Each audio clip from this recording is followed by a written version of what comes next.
it's Hailey, and today I'm going to be doing a book outlet book haul.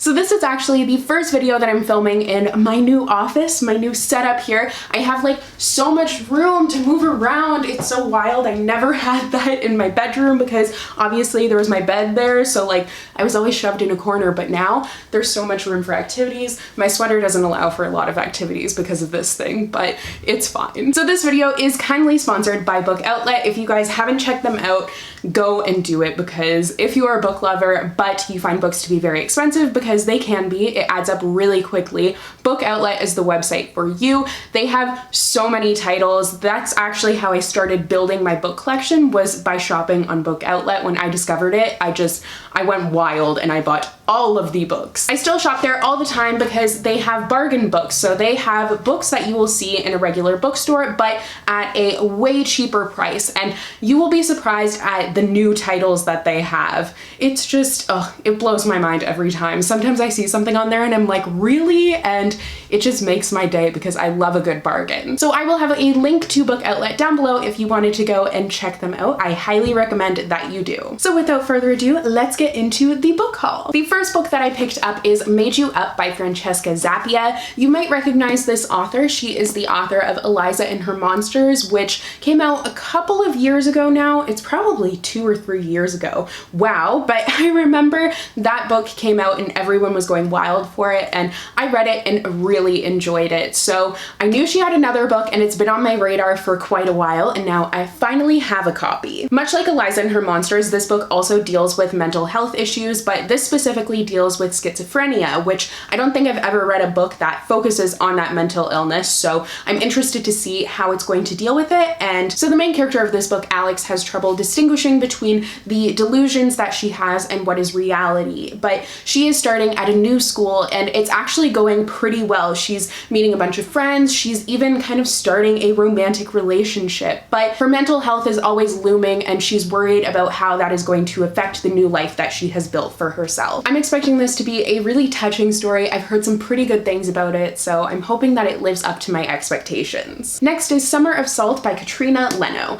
I actually waited to place my order until this was back in stock. I was hoping that they were going to get it because I had it on my wish list and then it ended up being sold out, but they got it again, and when I got the email I immediately placed my order. So I have heard so many good things about this book. I believe it features LGBTQ rep. I'm not sure exactly. So I just looked it up and I believe that this does feature a female-female relationship, so that's really exciting, but it is a magical realism story. So it says on the inside, its magic is passed down through generations. So it's this girl, Georgina, her family, they all have magic. Her twin sister, her powers have started coming out, but Georgina is just waiting for her powers and she has no clue where they are at. And it's also set on this strange island. It's called Island of By the Sea, and strange things happen there all the time, so definitely a weird magical realism setting. Like there's this bird, what was it? A 300-year-old bird who comes to roost on the island every year. Weird. So it's set across a summer where this tragedy occurs and it becomes this legendary summer. Honestly, most of why I'm interested in this book is just all of the good things that I've heard about it. I know so many people have loved it, so I'm hoping that I will as well. I tend to really enjoy stories that have a little bit of magic, that are a twist on reality, so this sounds like it's up my alley. Next is The Sacred Lies of Minnow by Stephanie Oakes. This is another book that has been on my radar for a very long time now. I think it was originally Padfoot and Prongs, which tells you how long it's been. She doesn't even make YouTube videos anymore, but Raylene, she had talked about this book, I think, and I was immediately interested in it, but it's taken years for me to actually get a copy. But this follows a girl who has just escaped from a cult, and she has lost her hands, and the cult leader has died mysteriously, and she is in juvie, but she has to try and learn how to live again because she was in this cult, so she's trying to get used to actual reality. But she knows a lot of secrets about how the cult leader has died. She has some inside information, and this FBI agent approaches her about a deal to possibly tell them this information, so she sees that as her ticket to possible freedom. I find cults terrifying, but also deeply fascinating. I remember in my anthropology class in high school, we were talking about them, and I just found the idea of it so intriguing.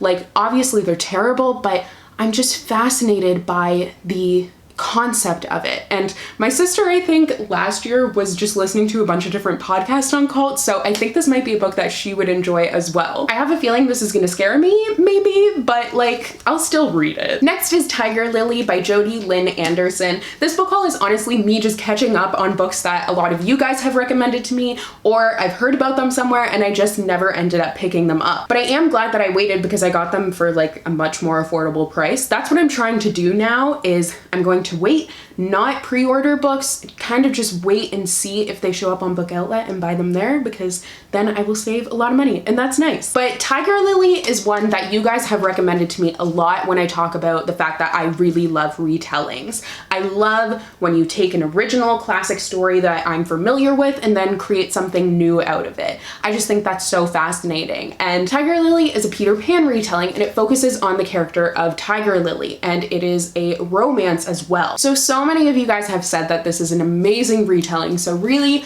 I'm just going on your recommendation for this, but I'm definitely excited because I think I've only read Everland as a Peter Pan retelling, so I'm definitely looking for some more. Next is actually an adult book, and that is the 13th Tale by Diane Setterfield, one of my friends who I actually do a romance book club with. She read this book and really enjoyed it, so she was actually explaining the concept to me, and I thought it sounded really cool.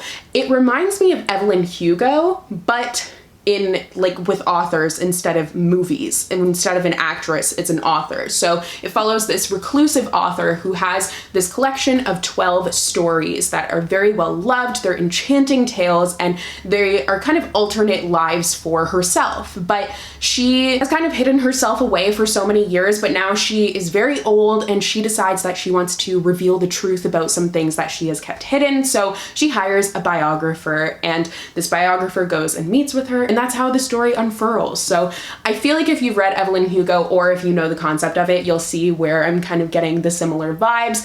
And I think that I might like this a little bit more than Evelyn Hugo. It just sounds a bit more up my alley because I'm more into books than I am movies, but I guess we'll see. Next is The Chaotic Good by Whitney Gardner. This will be the second book by Whitney Gardner that I've read. I also read, what is it called? I can picture the cover perfectly. Your Welcome Universe is the book that I was thinking of. So that was a book that featured a deaf main character, so it had representation for the hard of hearing community, which I thought was great. I really enjoyed it personally, and I had wanted to pre-order this, but I ended up waiting, and look, I saved so much money. I just love saving money, honestly. I could go on and on about it, but this follows a main character who is a cosplayer, and she has been working on building up her costume portfolio, but it focuses on the gatekeeping within the comic and kind of nerdy community in general. So she had won this costume contest, but she was cosplaying as a character that she's never even played the video game for, so people are all up in arms about it, and she has been receiving so much online harassment because of that. The world of cosplay is something else that interests me a lot. It's not something that I know a lot about, but I think it's very cool, and I do like the idea of discussing gatekeeping within communities like this because it happens so often. Even in the book community, it's kind of a problem, the gender disparity there. I think this book is going to discuss that, and I'm interested to see the commentary that it's going to have. Next is Gemma and Dixie by Sara Zarr. This is about sisters, so automatically I was interested in that. I love reading about sister relationships. I love writing about them too, as you guys know, but Jem and Dixie are sisters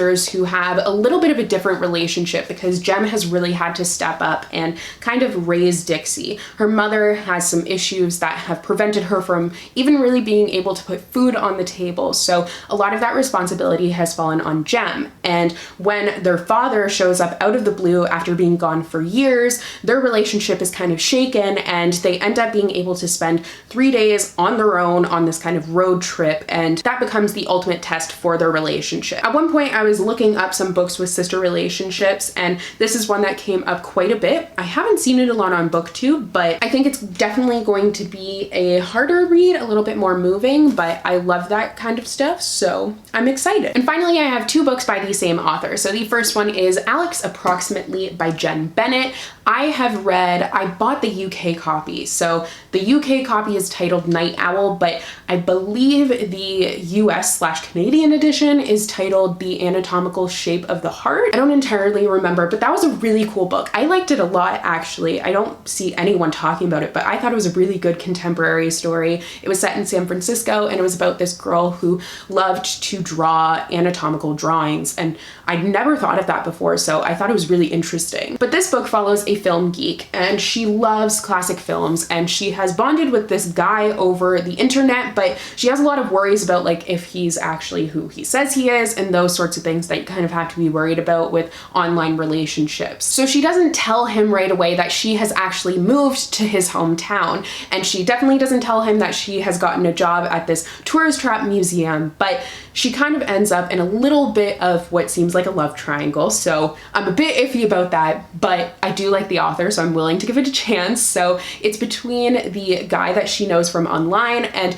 this other guy who she can't actually stand, so kind of an enemies to lovers sort of thing there, but he is the security guard at the museum that she works at. I think where I don't mind the love triangle for this one, or at least the idea and concept of it, is the fact that it's kind of the idea of she has this fantasy with the guy from online. She's been crushing on him forever, but will he actually be who she thinks he is? And then the guy that she actually knows, like obviously that's reality. So it's kind of fantasy versus reality. So I think I might be okay with it. And the final book is Starry Ice by Jenn Bennet. So I'm getting some Romeo and Juliet vibes, and that's literally because like in the synopsis it says that the families are the modern day Californian version of the Montagues and Capulets. This follows Zarr and Lennon, who used to be best friends but now are enemies and, like I said, have feuding families. But they end up stranded in the wilderness together, which I love the idea of that. They were camping and they end up trekking through Northern California together on their own, and I mean obviously that's not really something you want to do with someone that you used to be best friends with and then had a falling out with. This reminds me a little bit of A Million Junes by Emily Henry, and I think it's just because the Romeo and Juliet vibes and the kind of wilderness. That one was set in Michigan and it had that wilderness forest vibe, but I think this one is going to be a little bit lighter than that one was, but that was a really good book as well. So that is all for today's book haul. I hope you guys enjoyed. Thank you so much to Book Outlet for sponsoring today's video. Don't forget to check them out in the link down below. Honestly, if you are ever looking to find an affordable way to build your book collection, they are the place to do it. Chances are you probably will be able to find titles that you have really wanted at like half of the price or even more. But I hope you guys enjoyed today's book haul. Like I said, I will have another one coming out very soon because I have a book buying problem. What else is new? It really just seems so much worse because I always just let the books stack up and then I have to do these giant hauls. I don't know why I don't just do them more periodically, but that would just be too easy for me. Oh well, they're fun to film and I like watching them, and I hope you guys like watching them too. That sounds really narcissistic, but I mean I just like watching book hauls in general. So now that I've babbled for 20 minutes, thank you so much for watching, and I will see you guys in my next video. Bye!